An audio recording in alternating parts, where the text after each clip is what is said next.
DRG Kids. गोष्ट जादुई मांजर. मीरपूर नावाचं एक गाव होतं. त्या गावात सूरज त्याच्या काका काकूंसोबत राहत होता. काका काकूंनाही त्यांची 2 मुलं होती, एक मुलगा आणि एक मुलगी. दोघे खूप बदमाश होते. सूरजला नेहमी त्रास द्यायचे. सूरजची खोटी तक्रार आपल्या आईकडे करायचे. त्यामुळे काकू सूरजला खूप मारायची. सूरजचे आई बाबा नव्हते, म्हणून काकाने त्याला स्वतःकडे आणले होते.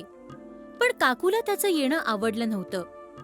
काका तर चांगले होते, पण काकू अतिशय धूर्त, लबाड आणि लोभी होती. तशीच त्यांची मुलंही होती. ऐकलत का? माझ्या राजू आणि रिंकीसाठी आज मिठाई घेऊन या. ठीक आहे. संध्याकाळी जेव्हा काका घरी येतात तेव्हा त्यांच्या हातात मिठाईचा डबा असतो. हे घे, सगळ्या मुलांना देऊन टाक. ये राजू आणि रिंकी, हे घे मिठाई खा. सूरजला पण दे ना. तो मिठाई खाऊन करणार तरी काय? चल जा सूरज, विहिरीतून पाणी घेऊन ये. सूरज निघून जातो. राजू आणि रिंकी मजेत मिठाई खातात आणि खुश होतात. आई, त्या सूरजला तू मिठाई नको देऊ. तो काही काम तर करत नाही. जेव्हा पाहावं तेव्हा फक्त खात राहतो. तू खा माझ्या बाळा, त्याला तर मी देणारच नाहीये. इथे सूरज पाणी काढून उरलेली कामं करत असतो. काकू त्याच्याकडून घरची सगळी कामं करून घ्यायची. बाजारातून सामान आणायला सांगायची, भांडी घासायला लावायची. दिवसभर बिचारा काम करायचा आणि काकू त्याला कधी दिवसा जेवण द्यायची तर कधी रात्री. काकू, भूक लागलीये, मला खायला द्याल का? एवढ्या लवकर तुला भूक पण लागली? तू काम तर काही केलं नाहीस. घे, खाऊन घे. त्याच्या समोर वाळलेली भाकरी आणि मीठ ठेवते. असं खाणं तर प्राणी सुद्धा खाणार नाही. बिचारा सूरज वाळलेली भाकरी मिठासोबत खाऊन घेतो. काका जेव्हा पण काकूला सूरज सोबत वाईट वागताना पाहायचे तेव्हा म्हणायचे, पण तू सूरजला इतका त्रास का देतेस? मग काय याची आरती करू का? बळजबरीचा त्रास आणून बांधलाय माझ्या गळ्यात तुम्ही. काकू काकांशी भांडायला लागते. सूरज हे शांतपणे पाहतो आणि मनोमन म्हणतो, माझ्यासोबतच असं का होतंय? मी इतका वाईट आहे का? आज जर का माझे आई बाबा असते तर मीही राजू आणि रिंकी सारखा राहत असतो. काकू तर मला नीट खायला पण देत नाही. चांगलं अन्न न मिळाल्याने सूरज कमजोर होऊ लागतो. एके दिवशी सूरजची तब्येत थोडी खराब होते. तरीही काकू त्याला बाजारातून भाजी आणायला सांगते. सूरज, ही पिशवी घे आणि जा बाजारातून भाजी घेऊन ये. काकू, मला चालवत नाहीये. माझी तब्येत ठीक नाहीये. दिवसभर नुसता खात असतोस आणि म्हणतोस माझी तब्येत ठीक नाहीये. जातोयस का नाही की मार खाणार आहेस? सूरज कसा बसा बाजारात जातो. भाजी घेऊन येतो. जसा घराच्या आत येतो तिथेच खाली कोसळतो आणि सगळी भाजी जमिनीवर सांडते. हे बघून काकूला भयंकर राग येतो आणि ती म्हणते, काय? एवढी महागडी भाजी तू खाली पाडलीस? काकू, तुम्हाला तर माहित आहे आज माझी तब्येत ठीक नाहीये. खूप तोंड चालायला लागलंय तुझं. खोटं बोलतोस माझ्याशी, काम चोर. नाही काकू, मी खोटं नाही बोलत आहे. तू थांब, तुझी तब्येत तर मी ठीक करते आता. काकू सूरजला काठीने मारायला सुरुवात करते. सूरज रडत रडत घरातून निघून जातो. काम चोर पळून गेला म्हणजे काम नाही करावं लागणार. पळून जाणार तरी कुठेस? संध्याकाळी तर घरीच येशील ना, तेव्हा बघून घेईन मी तुला. सूरज एका बागेत एकटाच बसून रडत असतो आणि सूरजला एक माणूस खूप वेळापासून बघत असतो. तो माणूस सूरजकडे येतो. बाळा, तू इतका का रडतोयस? काही प्रॉब्लेम आहे का? सूरज रडता रडता त्या माणसाकडे पाहतो आणि म्हणतो, हो, मला त्रास होतोय. मी खूप अडचणीत आहे. आणि सूरज त्या माणसाला सगळी हकीकत सांगतो. बेटा सूरज, मी एक जादूगर आहे. मी सगळ्यांना जादू दाखवतो. पण या जगात माझ्या आणि माझ्या जादू शिवाय दुसरं कोणीही नाहीये. तुला माझा मुलगा व्हायला आवडेल का? मुलगा होण्यासाठी मला काय काम करावं लागेल? आता मला सगळी कामं येतात. तुमच्याकडे मला पोटभर जेवायला मिळेल का? तो माणूस दुःखी होऊन सूरजच्या डोक्यावर हात ठेवून म्हणतो, माझा मुलगा झाल्यावर तुला काहीही काम करावं नाही लागणार. तू शाळेत जाशील, छान कपडे घालशील, छान जगशील. माझ्याकडे खूप पैसे आहेत. तुझ्याकडून काम करवायची गरज नाहीये मला. मग ठीक आहे. पण माझ्या सोबत येण्यापूर्वी तुला तुझ्या काकूला धडा शिकवावा लागेल. धडा? ते कसं? तो माणूस जादूने एक मांजर काढतो. ही एक जादूची मांजर आहे. तू या मांजराच्या पोटावर हात ठेवला तर ती हसायला लागेल आणि तिच्या तोंडातून हिरे पडू लागतील. अच्छा. ही मांजर खूप हुशार आहे.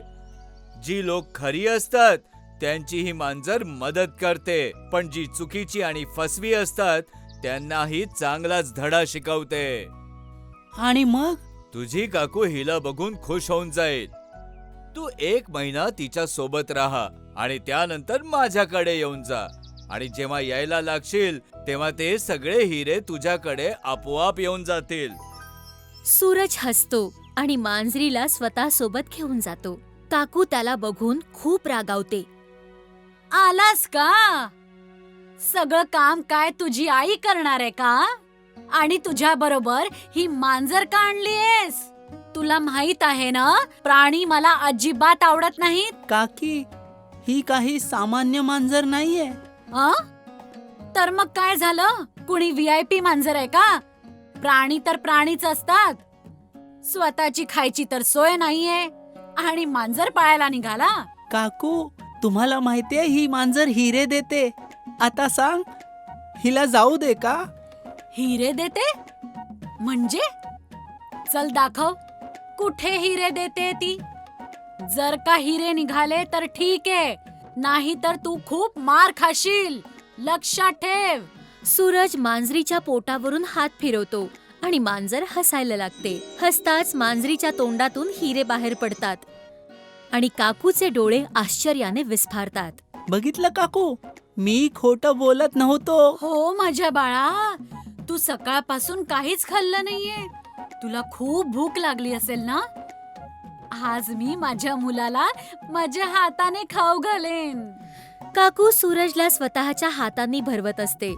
तेवढ्यात काका आणि मुलं येतात. सगळ्यांना त्यांच्या डोळ्यांवर विश्वास नाही बसत. हे काय? तू स्वतःच्या हाताने सूरजला खाऊ घालतेस? हा चमत्कार कसा काय घडला?